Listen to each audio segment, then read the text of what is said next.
3 জায়গায় ফাঁক রাখতে নেই। নাম্বার 1, স্বামী স্ত্রী বিছানায়। নাম্বার 2, নামাজের কাতারে। নাম্বার 3, ভরা মজলিসে। এই পৃথিবীতে অনেক মানুষের সঙ্গে পরিচয় এবং সম্পর্ক হবে, মিথ্যে বলে দূরে চলে যাবে, এতে কষ্ট পাবার দরকার নেই। কারণ মানুষের প্রধান পরিচয়টাই হলো স্বার্থপরতা। তুমি কতটা ঠিক বা কতটা ভুল, এটা নিজের কাছেই প্রমাণ করার চেষ্টা করো। অন্যদের কাছে প্রমাণ করার কোনো দরকার নেই। তুমি ঠিক হলে ওরা সেই ভুলটাই বলবে, তোমাকে টেনে ধরে নিচে নামানোর চেষ্টা করবে। তুমি ঠিক হয়ে থাকলে শুধু চুপ হয়ে যাও, দেখবে মনের মধ্যে একটা সততার অনুভূতি পাবে।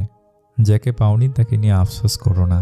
এত ভালোবাসার পরেও যে তোমার হয়নি, তাকে নিয়ে ভবিষ্যতে সুখী হবে কি না তার তো কোনো গ্যারান্টি নেই। যদি মানুষ তোমায় শুধুমাত্র তার প্রয়োজনে মনে রাখে, তার জন্য মন খারাপ করো না, বরং নিজেকে মহান ভাবো। কারণ তুমি মোমবাতির মতো। কারণ মানুষের মন যখন অন্ধকারে ভরে যায়, তখনই তোমার দরকার হয়।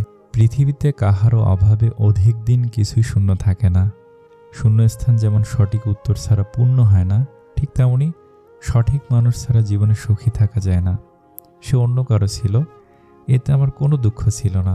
কিন্তু আমার দুঃখ এটাই যে সে যদি আসলে অন্য কারো থেকে থাকে, তাহলে আমার সাথে কেন ছিল? দুনিয়া বড় স্বার্থপর। দুনিয়া কাউকেই জায়গা দেয় না।